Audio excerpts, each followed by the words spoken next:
Halo wakulima na wapenzi wa Seedco.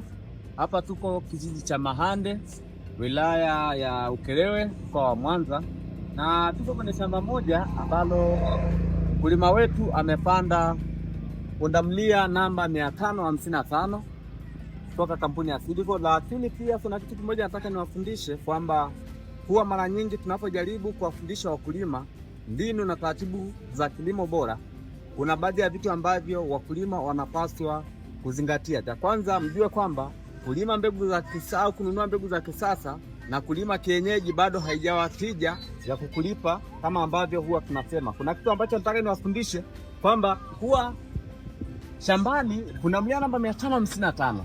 Hii mbegu ina uwezo wa kutoa gunia 37 mpaka gunia 42 kwa ekari moja. Na ukitunza ukipanda shamba lako na ukahudumia kama ambavyo mkulima wetu ameweza kutunza, na kuna vitu ambavyo ili uweze kupata magunia hayo, kuna vitu vinavyochangia kuweza kusababisha kiwango hicho cha mavuno kuweza kupatikana. Ya kwanza, lazima shamba liwe limepandwa kwa taratibu zinazohitajika. Kutoka mstari hadi mstari inatakiwa kuwako na sentimita 75. Lakini kutoka shina moja kwenda shina lingine inatakiwa kuwako na futi moja au rula moja, ambapo kwa ekari moja utatumia mifuko 4, na kwa namna hiyo inaweza kukupa idadi ya miche 17,500 na zaidi. Kwa hiyo idadi hiyo ya miche, kumbuka kila mmea utahesabu huo ni muhindi. Kwa hiyo kuwa na idadi ya 17,500 kwa ekari moja inakupa sababu zote au sifa zote za kuwezesha kuweza kupata mavuno hayo niliyokwisha sema, ya kwamba pundamilia namba 555 ambayo ni mbegu bora sana kutoka kampuni ya Seedco inaweza ikakupa kuanzia gunia 37 mpaka 42 kwa ekari. Lakini pia angalia shamba lilivyohudumiwa. Shamba ni safi, hakuna majani.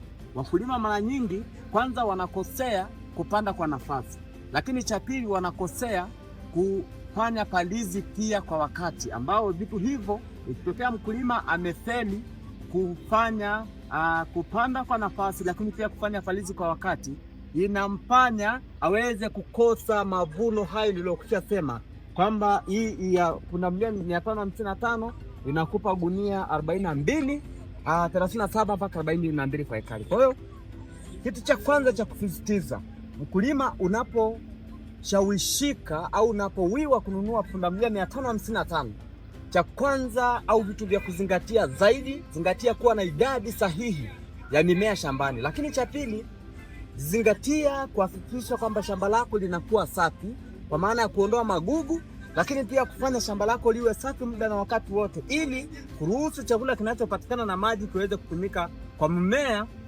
na hatimaye kuweza kutoa mavuno na kufanya vizuri kama ambavyo unaona shamba letu la mkulima lilivyofanya vizuri. Hii ni pundamilia namba 555. Ukiangalia majani ni ya kijani na mahindi tayari yameshakwisha komaa. Ukimenya kwa ndani utaona tayari mahindi yako yako katika hatua ya kutaka kukauka.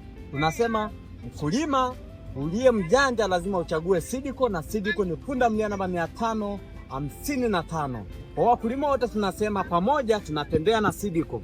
Asanteni na karibuni tena.